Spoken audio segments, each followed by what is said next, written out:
There was a theater in downtown Springfield, Missouri called the Landers. It was built over 100 years ago. Within its history is the story of America's history during the past century. Just before the Landers Theater was built in 1909, huge things started taking place in the United States. Immigration was at its peak, adding to the growth of cities and cultural diversity in America.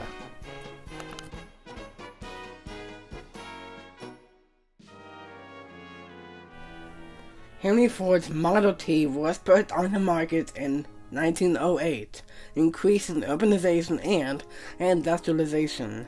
Ford's movable assembly line was a quick way to make cars. Henry Ford's factory gave more workers jobs. The cars were not just for high society people.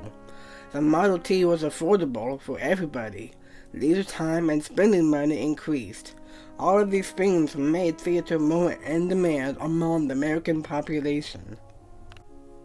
Stephen Poser, a researcher in the field of socioeconomic and technological history, said, "The hallmark of most leisure time activities since the beginning of industrialization has been the connection between leisure and technology.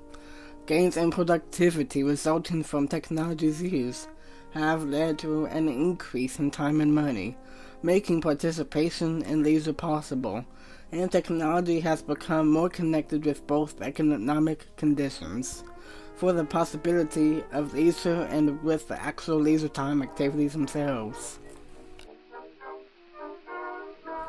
Also, at the turn of the century, Thomas Edison invented a number of technologies that enhanced the leisure industry. According to the NEH American Memory Writers quote, "Edison is perhaps best known for his development of the motion picture. By 1909, there were 9,000 Nickelodeons, or theaters, that showed short movies to people for 5 cents each. The popularity of Nickelodeons led to construction of theaters, which were built for live stage performances in addition to showing movies. These were called legitimate theaters and included the Landers." The plans for a new theater on Walnut Street were put into action after the Baldwin Theater burned down on the same site.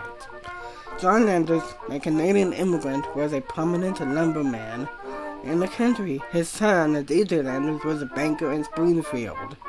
They built the Landers, which was designed by John and Carl Bowler, architects from Kansas City. The Bowler brothers designed 100 theaters at the peak of the movie palace era. Their theaters including the Landers are in the Baroque and Renaissance style. The Missouri Historical Society records state that the Bowlers believed decoration should be elegant and refined. The cost of the Landers Theater was $100,000. It had the second largest stage in the state of Missouri. Since John Landers was in the lumber business, the Landers was mostly made of wood, which was unusual for that time.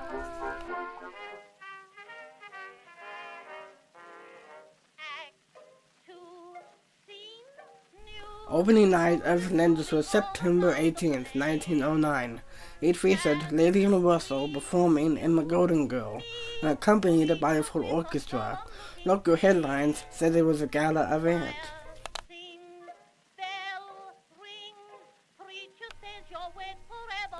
Vaudeville performances were the show staged at the Landers in its early years. They included a variety of live entertainment, such as music, comedy, magic acts, animal acts, skits, and dances. John Philip Sousa, Jordan Cohen, and Lon Chaney were among those who performed on the Landers stage.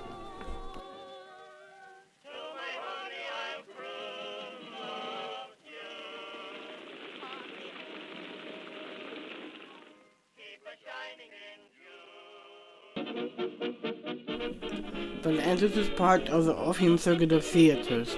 Historian Max Weir wrote about the effect of vaudeville shows on American culture. He said, "Through humor and entertainment, these shows increased the positive exposure of a growing urban immigrant population in the United States. as well as to African Americans who are frequent stage performers. In this way, vaudeville changed cultural perceptions of the so-called outsiders, fostering acceptance instead of racism and bigotry. The Landers featured African Americans on its stage, but segregation was part of the history. Black audiences had to climb up 4 flights of stairs and go through a separate outside entrance to the third balcony, where they sat to watch shows. A Springfield newspaper article told of a black soldier returning from the Korean War in 1955, who was turned away from the theater because new stronger segregation rules only allowed admittance to African Americans 1 day per week. The Civil Rights Act of 1964 outlawed these segregation practices in public businesses, such as theaters. During the golden age of movies, the Landers saw the first color-tinted film, Birth of a Nation, first animated film, Snow White, and the first sound film, The Jazz Singer. Technological advancements in radio led the Landers to produce broadcasts locally as well as an NBC television show. The 5-Star Jubilee program was produced from the Landers Theater with KYTV's assistance, using 2 color mobile units. In the summer of 1961, this country music variety show was the first color television broadcast produced outside of Hollywood or New York City. In 1970, over 60 years after the Landers was built, its new and current owner, the Springfield Little Theater, brought back live full-length theater productions to its stage. Springfield Little Theater restored its interior. The former downstairs tenants, which included a barbershop, beauty shop, and detective agency, were replaced with a large new lobby. Other renovations led the Landers to be placed on the National Register of Historic Places and in a State Historic Preservation Honor.